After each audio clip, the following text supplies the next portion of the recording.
नीरू पाठक channel में आपका स्वागत है। हरे कृष्णा। मनुष्य जीवन का एकमात्र लक्ष्य है परम भगवान श्री कृष्ण की भक्तिमयी सेवा करना, उन्हें प्रसन्न करना, और यही हमारा वास्तविक धर्म और स्वभाव है। ऐसा करने से ही मनुष्य सदैव सुखी और संतुष्ट रह सकता है और उसमें कोई संशय नहीं है। इसी विचार के साथ चलिए आज की भाद्रपद मास कथा का आरंभ करते हैं। आइए आज की कथा श्रवण करते हैं। भीष्म जी ने पूछा, हे ब्राह्मण, दक्ष कन्या सती तो बड़ी शुभ लक्षणा थी, उन्होंने अपने शरीर का त्याग क्यों कर दिया? भगवान रुद्र ने किस कारण से दक्ष के यज्ञ का विध्वंस किया? इस विषय में आप बताइए। तब पुलस्त्य जी कहते हैं, हे भीष्म, प्राचीन काल की बात है। एक समय दक्ष ने गंगा द्वार में यज्ञ किया था। उसमें देवता, असुर, पितर और महर्षि सब बड़ी प्रसन्नता के साथ पधारे थे। इंद्र सहित देवता, नाग, यक्ष, गरुड़, लताएं, औषधियां, कश्यप, भगवान अत्रि, मैं, पुलह, क्रतु, प्राचेतस, अंगीरा और महातपस्वी वशिष्ठ ऋषि भी उपस्थित हुए थे। वहाँ सभी ओर से बराबर वेदी बनाकर उसके ऊपर चातुर्होत्र की स्थापना हुई थी। चातुर्होत्र यानी कि होता, अर्द्वयु, उद्गाता और ब्रह्मा, इन चारों के द्वारा संपन्न होने वाले यज्ञ को चातुर्होत्र कहते हैं। उस यज्ञ में महर्षि वशिष्ठ होता थे, अंगीरा अर्द्वयु थे, बृहस्पति उद्गाता थे और नारद जी ब्रह्मा हुए थे। जब यज्ञ कर्म आरंभ हुआ और अग्नि में हवन होने लगा, उस समय तक देवताओं के आने का क्रम जारी रहा। स्थावर और जंगम सभी प्रकार के प्राणी वहां उपस्थित थे। उसी समय ब्रह्मा जी अपने पुत्रों के साथ आकर यज्ञ के सभासद हुए और साक्षात भगवान श्री विष्णु भी यज्ञ की रक्षा के लिए वहां पर पधारे। 8 वसु, 12 आदित्य, 2 अश्विनी कुमार, 49 मरुदगण और 14 मनु भी वहां आए थे। इस प्रकार यज्ञ होने लगा। अग्नि में आहुतियां पड़ने लगी। भक्ष्य और भोज्य सामग्री का बहुत ही सुंदर और भारी ठाट बाट था। ऐश्वर्य की पराकाष्ठा दिख रही थी। चारों ओर से 10 योजन भूमि यज्ञ के समारोह से पूर्ण थी। वहाँ एक विशाल वेदी बनाई गई थी जहाँ सभी लोग एकत्रित थे। शुभ लक्षणा सती ने इन सारे आयोजनों को देखा और यज्ञ में आए हुए इंद्र आदि सभी देवताओं को भी देखा। इसके बाद वे अपने पिता से विनय युक्त वचन कहने लगी। सती ने कहा, हे पिताजी, आपके यज्ञ में संपूर्ण देवता और ऋषि पधारे हैं।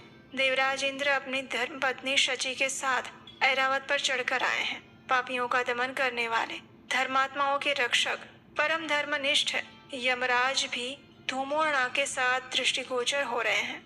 जल और जंतुओं के स्वामी वरुण देव अपनी पत्नी गौरी के साथ आए हैं। यक्षों के राजा कुबेर भी अपनी पत्नी के साथ आए हैं। देवताओं के मुख स्वरूप अग्निदेव ने भी यज्ञ मंडप में अपना पदार्पण कर दिया है। वायु देवता अपने 49 गणों के साथ और लोक पावन सूर्यदेव अपनी भार्या संज्ञा के साथ पधारे हैं। महान यशस्वी चंद्रमा भी सब पत्नी आए हैं। 8 वसु और 2 अश्विनी कुमार भी उपस्थित हैं। इनके सिवा वृक्ष, वनस्पति, गंधर्व, अप्सराएं, विद्याधर, भूतों के समुदाय, वेताल, यक्ष, राक्षस, भयंकर कर्म करने वाले पिशाच और दूसरे प्राणधारी जीव भी यहाँ उपस्थित हैं।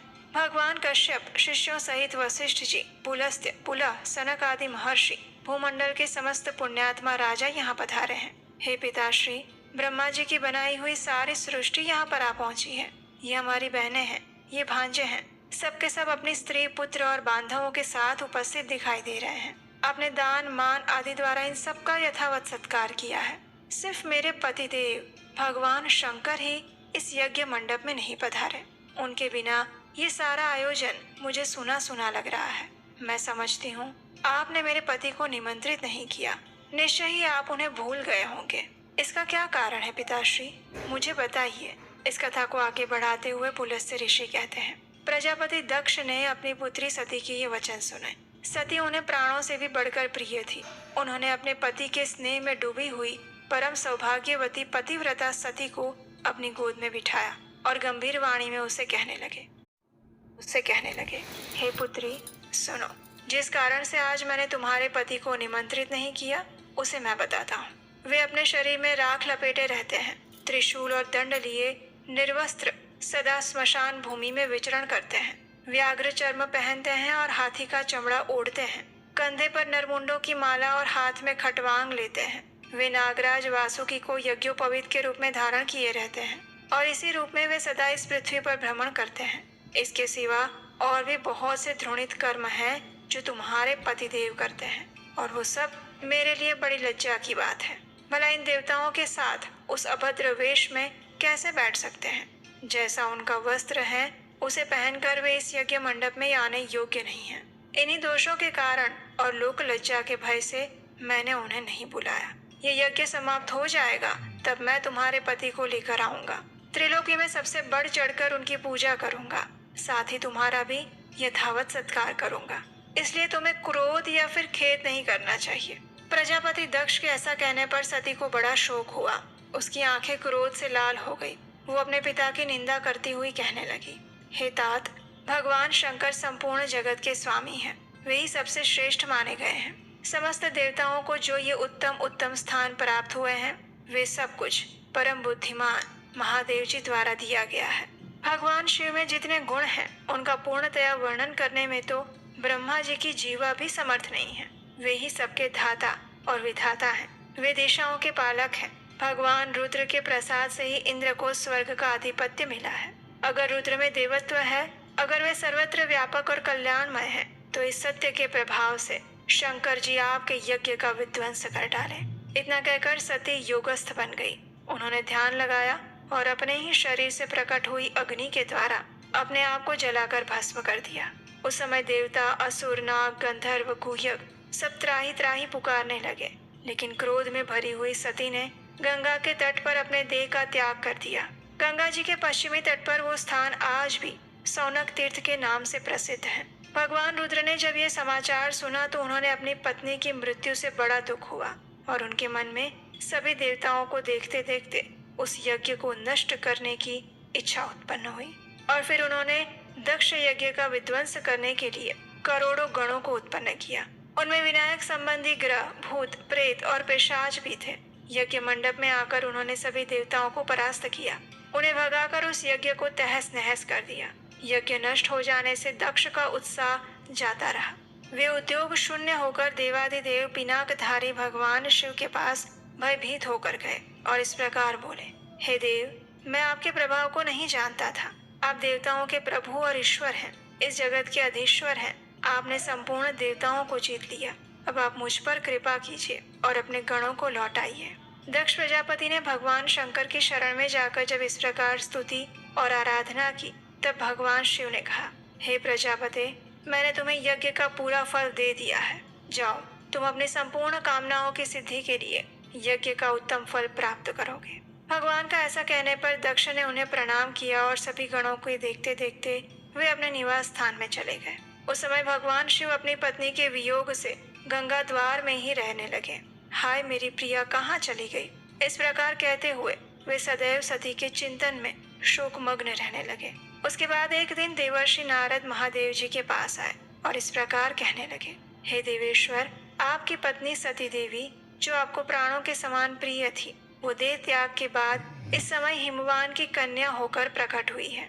मैना के गर्भ से उनका आविर्भाव हुआ है। वे लोग के तात्विक अर्थ को जानने वाली थी। उन्होंने इस समय दूसरा शरीर धारण किया है। नारद मुनि की बात सुनकर महादेव जी ध्यानस्थ हो गए और उन्होंने देखा कि सती अवतार ले चुकी है। इससे उन्होंने अपने आप को कृतकृत्य माना और फिर स्वस्थ चित्त होकर रहने लगे। फिर जब पार्वती देवी यौवन अवस्था को प्राप्त हुई, तब शिव जी ने पुनः उनके साथ विवाह किया। हे भीष्म, पूर्व काल में जिस प्रकार दक्ष का यज्ञ नष्ट हुआ था और उसका इस रूप में मैंने तुमसे वर्णन किया है। तो ये थी आज की भाद्रपद मास की कथा। हो सकता है इस कथा को श्रवण करने के बाद आपके मन में संशय आए कि इस कथा में आपने शायद कुछ ऐसी बातें सुनी होगी जो आपने पहले कभी सुनी हुई कथाओं से विरोधाभासी लगे, जैसे कि दक्ष प्रेम पूर्वक सती को अपनी गोद में बिठाते हैं या फिर दक्ष स्वयं शिव जी के पास जाकर क्षमा याचना करते हैं। तो जहाँ कहीं भी आपको मूल कथा के बीच में ऐसी कुछ विभिन्नताएं दिखाई देती हैं, तो उसे हमें कल्प भेद की कथाओं के रूप में समझना चाहिए। अनेकों कल्प में भगवान की दिव्य लीलाएं घटित होती हैं और वो सभी लीलाएं एक समान होती हैं, लेकिन उसमें कुछ न कुछ भिन्नताएं सदैव विद्यमान रहती हैं और इसलिए भगवान की किसी भी कथा या पुराणों में कभी भी संशय नहीं रखना चाहिए। इसे कल्प भेद में घटित हुई विभिन्न लीलाओं के रूप में हमें समझना चाहिए। इसके साथ ही आज की हमारी भाद्रपद मास कथा को यहीं पर विराम देते हैं। हरे कृष्ण।